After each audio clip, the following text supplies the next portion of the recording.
आज मैं आप लोगों के लिए और एक new small cap company research करके लाया हूँ।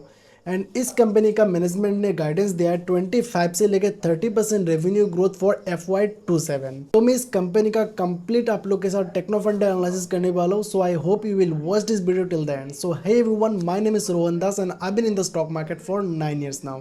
तो अभी तक आपने मेरे चैनल को सब्सक्राइब नहीं करा है तो जल्दी से सब्सक्राइब कर लो, इस वीडियो को लाइक भी कर दो एंड अपने दोस्तों के साथ जरूर शेयर करें। तो चलिए अभी हम स्टार्ट करते हैं। एंड ये कंपनी अप्रैल 2024 में इंडियन स्टॉक मार्केट में लिस्टेड हुआ था। लिस्टेड होने के बाद इसने जून 2024 तक रैली करा। रैली करने के बाद यहाँ पर इसने टॉप बनाया। टॉप बनाने के बाद ये प्राइस गिरा 199, ऑलमोस्ट 200 एंड 200 टच होने के बाद प्राइस ने फिर से रिवर्सल कैच करा। एंड अगर आप 8 जून 2026 का वीकली वॉल्यूम देखोगे तो ये बहुत ज़्यादा ज़बरदस्त वाला वॉल्यूम है। यहाँ पर हमें ऐसा वॉल्यूम क्यों देखने को मिल रहा है? बिकॉज ऐसा हो सकता है कि कंपनी का प्रोमोटर्स ने बाई करा या म्यूचुअल फंड्स या इंस्टीट्यूशनल वाले किसी ने भी बाई करा, तभी जाके हमें इतना बिग वॉल्यूम देखने को मिल रहा है, राइट। तो अभी हम इसका डेली चार्ट को एनालाइज करते हैं। तो जैसे कि आप डेली टाइम फ्रेम देख रहे हो, यहाँ पे मैंने अपना प्रोप्राइटरी RPC इंडिकेटर को इनेबल करा है। तो यहाँ पर आपको क्या देखने को मिल रहा है? यहाँ पर आपको 20 mm में आपको कंसोलिडेशन देखने को मिल रहा है, एक शॉर्ट टर्म कंसोलिडेशन। तो यहाँ पर हम पिवोट पॉइंट ड्रॉ कर लेते हैं। तो इसका पिवोट पॉइंट कितना होगा? 518, राइट। 518 पर हमने एक पिवोट पॉइंट ड्रॉ कर लिया। तो यहाँ पर आप देख सकते हो जब रैली हुआ था, स्ट्रॉन्ग वॉल्यूम के साथ रैली हुआ, एंड यहाँ पर जब कंसोलिडेशन हो रहा था तब हमें क्या वॉल्यूम ज़्यादा देखने को मिल रहा था? नो, हमें वॉल्यूम बिलो एवरेज देखने को मिल रहा था। तो मुझे कैसे पता चला कि वॉल्यूम बिलो एवरेज है? बिकॉज आप जो वॉल्यूम के ऊपर एक लाइन देख रहे हो, ब्लैक लाइन, इसको हमने मूविंग एवरेज बोलते हैं, ओके। तो मूविंग एवरेज के नीचे आपको वॉल्यूम प्लॉट होता हुआ नजर आ रहा है या प्रिंट होता हुआ नजर आ रहा है। डेट्स वाई मैं इसको बिलो एवरेज वॉल्यूम बोल रहा हूँ, ओके। एंड RPC इंडिकेटर का बात करो तो यहाँ पे वैल्यूएशन क्या देखने को मिल रहा है? हमें रीजनेबली वैल्यूड देखने को मिल रहा है। डेट्स वाई यहाँ पर पास हो रहा है, राइट। तो यहाँ पर टोटल है 11 स्कोर। अर्निंग्स पावर क्या देखने को मिल रहा है? हमें स्ट्रॉन्ग देखने को मिल रहा है, तो पास। मोमेंटम क्या? यहाँ पर स्ट्रॉन्ग मोमेंटम है, पास। प्राइस कंट्रैक्शन हो रहा है क्या अभी? करंटली नो, प्राइस कंट्रैक्शन अभी करंटली नहीं हो रहा है, ओके। 3 days पहले यहाँ पर प्राइस कंट्रैक्शन हो रहा था, यहाँ पर 1 2 3, ओके। मतलब 22 जून से यहाँ पर 24 जून तक हमें प्राइस कंट्रैक्शन देखने को मिल रहा था। एंड अभी करंटली प्राइस कंट्रैक्शन देखने को नहीं मिल रहा है बिकॉज ये जो आप बार्स देख रहे हो, इसने ये जो ब्लैक लाइन है, ब्लैक लाइन को ऊपर से तोड़ दिया। डेट्स वाई हमें यहाँ पर प्राइस कंट्रैक्शन देखने को नहीं मिल रहा है।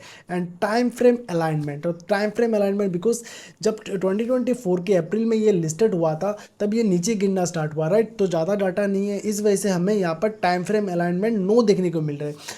कि आउट परफॉर्मेंस, क्या ये स्टॉक दूसरे सारे स्टॉक्स को आउट परफॉर्म कर रहा है या नहीं? अपने जनरल मार्केट इंडेक्स को आउट परफॉर्म कर रहा है या नहीं? यस, ये कर रहा है। इंस्टीट्यूशनल कैंडल्स लास्ट 30 days में क्या इंस्टीट्यूशंस ने बाय करा? यस, यहाँ पर 1 कैंडल बाय देखने को मिल रहा है। शॉर्ट टर्म एक्सटेंशन हो रहा है क्या? नो, बिकॉज यहाँ पर शॉर्ट टर्म में ट्रेंड एक्सटेंशन देखने को नहीं मिल रहा है।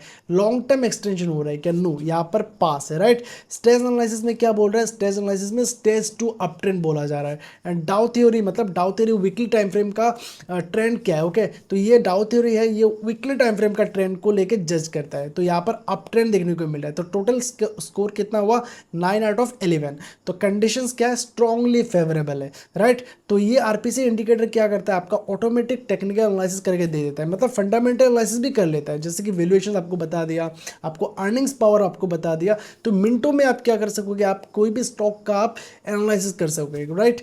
तो इस इंडिकेटर का लिंक मैंने डिस्क्रिप्शन पर डाल दिया, RPC इंडिकेटर। तो ये इंडिकेटर आपको लाइफ टाइम के लिए एक्सेस मिल जाएगा। आपको एक मिनिमल चार्जेस देना पड़ेगा एंड साथ में आपको एक सेक्टर रोटेशन डैशबोर्ड मिलेगा एंड और एक मार्केट इन्वायरमेंट इंडिकेटर, जिससे आप मार्केट का कंडीशन जज कर सकते हो। क्या मार्केट सुइटेबल है क्या pull back and breakout trading के लिए? वो आप इंस्टेंटली जज कर सकते हो। सब कुछ ऑटोमेटिक आपको मिल जाएगा एंड साथ में आपको 3 स्कैनर्स प्रोवाइड करा जाएगा। तो जो जितने भी इंडिकेटर्स आपको मिलेंगे वो लाइफ टाइम के लिए आपको एक्सेस मिलेगा। साथ में मेरा एक आपको रिस्क मैनेजमेंट बुक भी मिलेगा, जिससे आपको लॉन्ग टर्म में सर्वाइव करने का मदद मिलेगा, राइट। तो मेरा सब स्ट्रेटेजी उस बुक में लिखा हुआ है। मैंने रिस्क मैनेजमेंट में कैसे करता हूँ सब आपको कंप्लीटली मिल जाएगा। जस्ट आपको RPC इंडिकेटर को परचेस करना है, जो मैं डिस्क्रिप्शन पे डाल दूंगा, ओके। तो अभी हम क्या करते हैं, इस कंपनी का फंडामेंटल एनालिसिस कर लेते हैं। ओके, तो पहले फंडामेंटल एनालिसिस करने से पहले मैनेजमेंट का कमेंट्री क्या, इसका गाइडेंस क्या, वो भी थोड़ा जानना बहुत ज़्यादा जरूरी है, बिकॉज फ्यूचर गाइडेंस से ही स्टॉक ऊपर चढ़ता है, राइट। तो उसको हम पहले जान लेते हैं, बाद में हम इसका नंबर्स वगैरह रेट करेंगे। तो JNK इंडिया का future outlook and growth guidance, तो यहाँ पर जो कुछ भी आउटलुक एंड गाइडेंस दिया गया है वो सब कौन कॉल से लिया गया है। ओके, तो ये कोई भी मतलब स्टॉक रिकमेंडेशन नहीं है। मेरा जितने भी कंटेंट्स यूट्यूब पे आते हैं सब एजुकेशनल पर्पस के लिए, नॉट ए ट्रेड और इन्वेस्टमेंट सिग्नल। एंड कभी भी आप ऑनलाइन कोई भी स्टॉक्स को देख के इन्वेस्ट मत किया करो। पहले अपना रिस्क कैपेबिलिटी जानो, आपका स्ट्रेटेजी क्या है, कुछ जान के आप निवेश करा करो। आप दूसरे के टिप्स पे आप कभी भी ट्रेड मत लो। मैं आपको यही एडवाइस करूँगा। ओके, तो revenue growth guidance for FY27 25 से लेके 30%। The company aspects total revenue growth of around 25 to 30% for the physical year FY27। तो 2 ईयर का ग्रोथ आउटलुक क्या है, 25 से लेके 30% same. Year on year revenue growth of 25 to 30% is considered practical and achievable over the next 2 years. EBITDA margin guidance 14 से लेके 15% तक। The company aims to sustain a normalized EBITDA margin run rate of 14 से 15% तक growing forward. Total order book target 2000 crores. Management expects to close an overall order book size of around 2000 crores next year. Expected order inflows 1300 से लेके 1500 crores. Based on a historical conversion rate of 25 से लेके 30% तक, the company targets securing 1300 crores से लेके 1500 crores in new orders. Bidding pipeline scope 4000 crores. Actively bidding on an export heavy pipeline valued at approximately 4000 crores.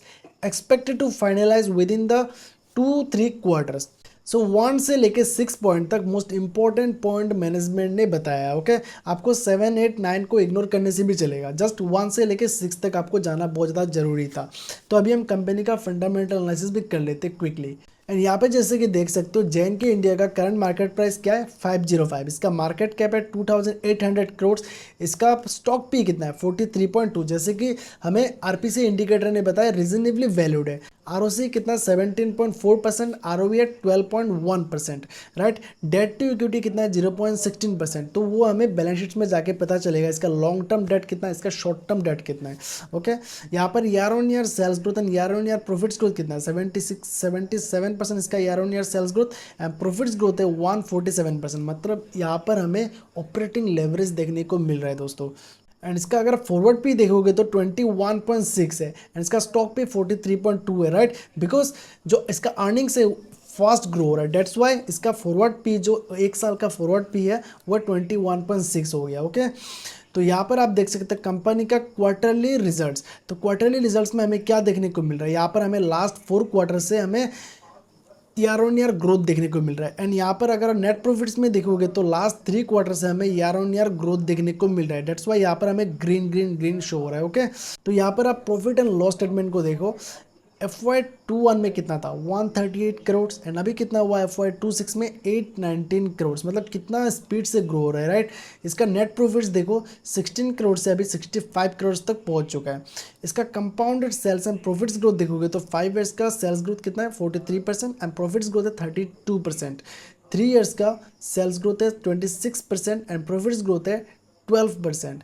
TTM basis पर इसका 72% and TTM basis पर इसका profit है 115%, राइट। एंड कंपनी का अगर आप रिजर्व्स देखोगे तो रिजर्व्स बहुत ज़्यादा तेजी से ग्रो हो रहा है इसका। एंड इसका अगर आप बोरोइंग्स देखोगे तो बोरोइंग्स लॉन्ग टर्म बोरोइंग्स 1 है। तो लॉन्ग टर्म बोरोइंग्स हमेशा 1 या कम रहता है तो बहुत ज़्यादा बेहतर है। शॉर्ट टर्म बोरोइंग्स ज़्यादा रहने से भी कोई इशू नहीं है। अगर कंपनी के पास अच्छा लिक्विडिटी है तो वो पे कर देगा, 1 साल के अंदर ही पे कर देगा, राइट। इसका अगर आप फिक्स्ड एसेट्स का बात करोगे तो फिक्स्ड एसेट्स भी हमें ग्रोथ होता हुआ नजर आ रहा है 20 करोड़ से 48 करोड़, मतलब डबल हो चुका है। सो आई होप आज का टेक्नोफंडा एनालिसिस आपको पसंद आया हो। अगर आपको ऐसे ही और टेक्नोफंडा एनालिसिस चाहिए तो मेरे चैनल को सब्सक्राइब करना बिल्कुल ना भूलें और अपने दोस्तों के साथ जरूर शेयर करें। तो फिर मिलते हो एक नए वीडियो के साथ, तब तक के लिए गुड बाय।